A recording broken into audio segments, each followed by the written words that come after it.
Welcome to my channel. My name's Deborah and I love all things makeup, skincare and style. And if you love those things too, then let's discuss. Simplifying skincare, particularly when you're a mature woman, over 50 or in my case over 60, it can be a bit of a pain because we are bombarded, if we're interested in makeup and skincare, we're bombarded with all the different sorts of creams, lotions and potions that we should be using or could be using on our skin to make it look younger or to halt the aging process if at all possible.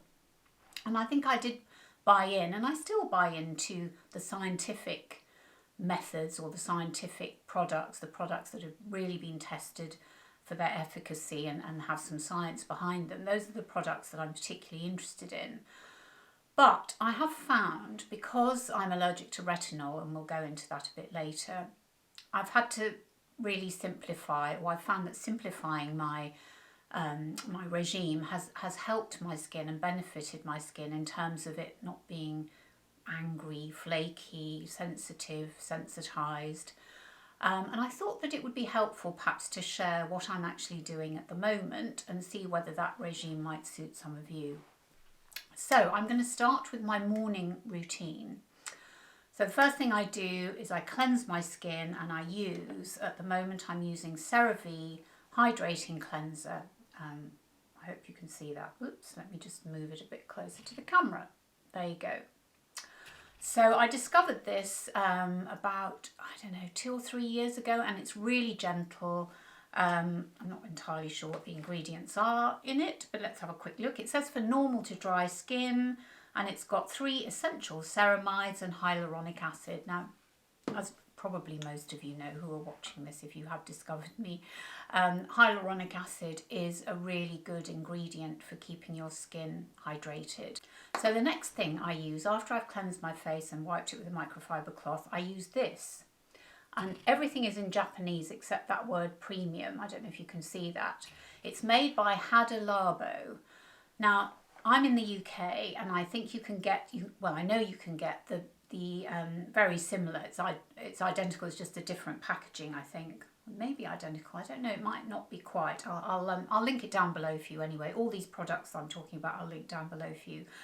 So Hydrating, a Japanese company, they were available in this country, in the UK, just on Amazon until about a year ago when I think they came into Superdrug. But this one, I think, is the slightly stronger, thicker version of the one that you can buy in Superdrug in the UK. But anyway, as I say, I'll list them all down below for you. So this is going to hydrate my skin. So I put it on. It's a bit sticky. It's not too runny. I used to use one by the Inkylist, but it felt a bit too watery for me. I prefer this one because I can feel like I've got something actually on my skin. So I put this on, and then I just let it kind of sink in for a little while, and then I follow it with, now this is a super expensive company and super expensive product. It's called SkinCeuticals CE Ferulic, and there it is.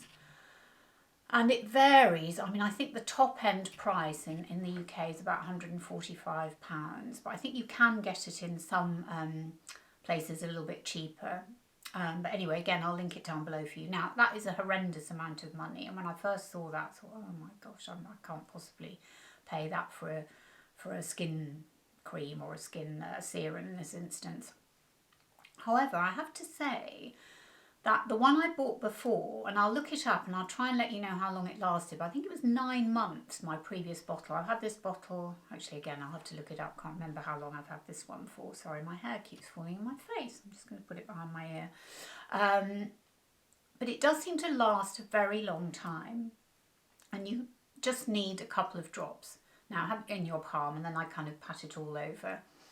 Now, I have to say, I don't know whether it makes any difference or not. It's really hard to tell. All I know is that all beauty editors and people that I follow on YouTube who can afford to pay this amount swear by it. And I think one of the reasons they swear by it is because it's got not just vitamin C, and sorry, I should have said that at the outset, it's a vitamin C serum. That would have helped, Deborah, wouldn't it? It's a vitamin C serum, but it also has vitamin E and ferulic. I mean, that must be some kind of iron, I'm assuming. Anyway, again, I'll have a look at the ingredients. I'll list them down below. And apparently the combination of having the vitamin C with the E and the ferulic in it boosts the vitamin C benefits. So that's the reason for having it. And I'm not sure there are any similar products around. I'm sure there'll be some lower priced companies or companies that produce low priced products looking into how they can produce this kind of thing. But at the moment, I'm not aware of any. But anyway, so I pop that on and then I leave that in for a little while, maybe again about a minute or so, and then I follow with a moisturiser. Now, I've been trying to wear an SPF every day. I've never really worn an SPF every day. I know, shock horror probe. But mainly because most of the foundations that I used had, or all the foundations that I used, whatever they were, had an SPF in them. And I didn't feel like I needed an extra SPF. I know, not the jury's out, but I was going to say the jury's out on how much SPF you need and how you're supposed to get it and whether it's okay to get it from your foundation or whether you need a separate SPF and whether you use mineral or the other one is chemical.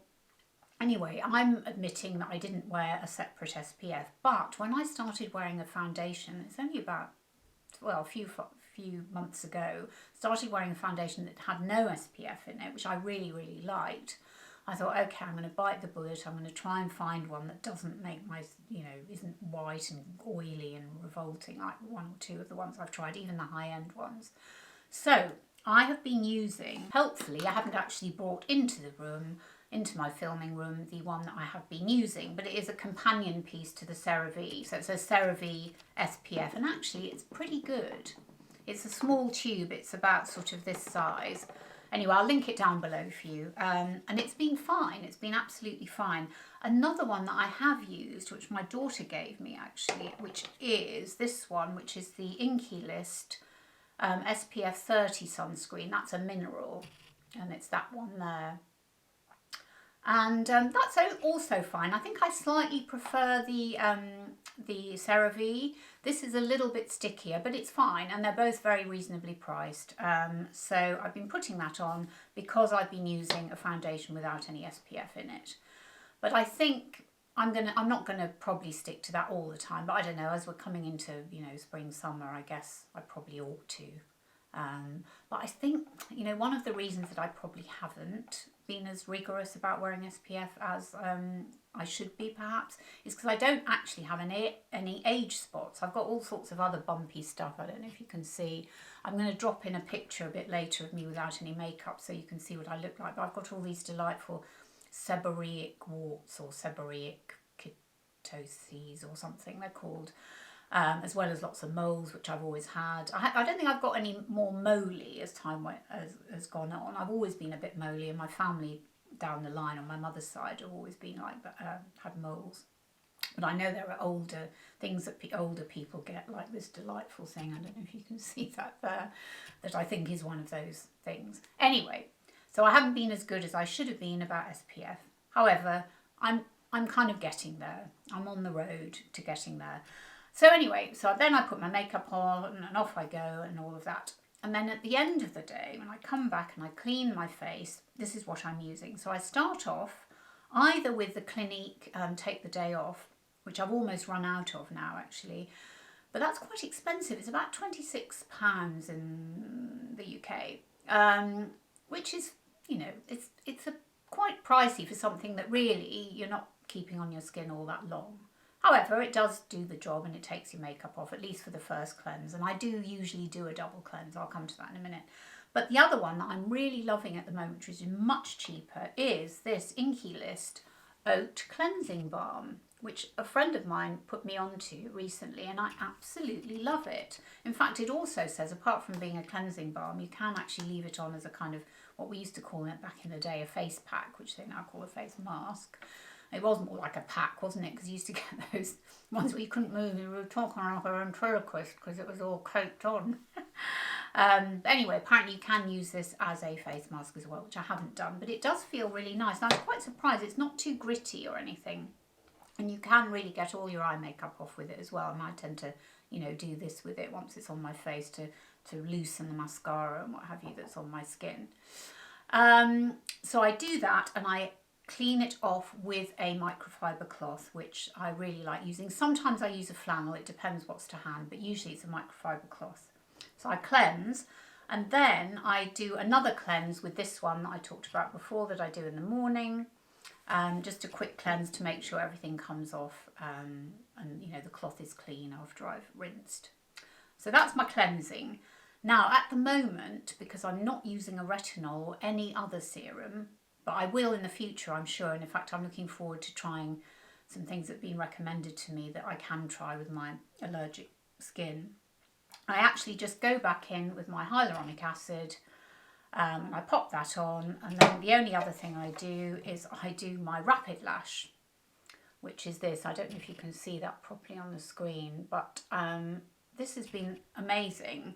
I used to use Revita Lash, which is a lot more expensive here in the UK. I think it's about £100. This is only, I think, 35 or 40. I'll link it down below. Well, this has been amazing. What was really interesting is before lockdown, I'd had my lashes lifted, and I used to have them lifted quite regularly because my eyelashes are like stalactites. They just droop like this.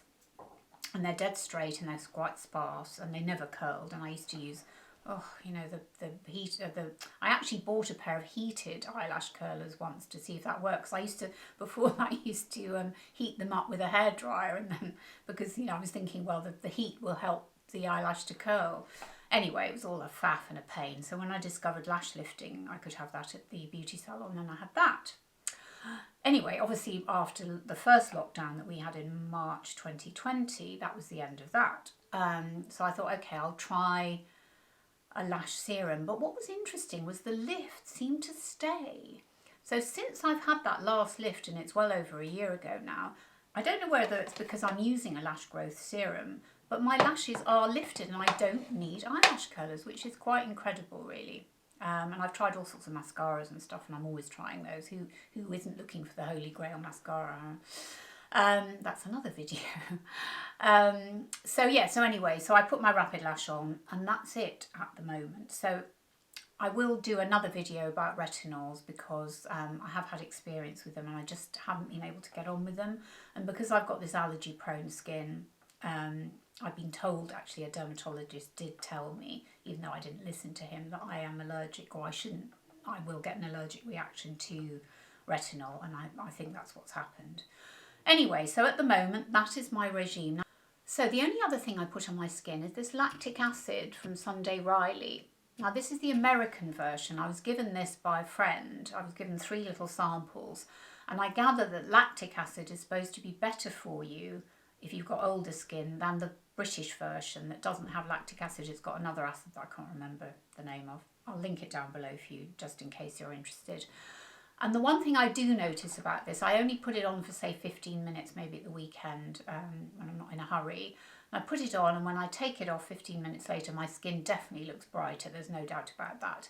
But to be honest, brightness isn't something that particularly worries me because, you know I'm going to put makeup on anyway, so I never really go without makeup. I might just put a tinted moisturiser on and that's it, maybe at the weekend. But I don't usually go without makeup because I like it. I like the application of it. I enjoy the process. So I'm quite happy to put something on every day. Anyway, that is my skincare regime at the moment. It's been so much fun.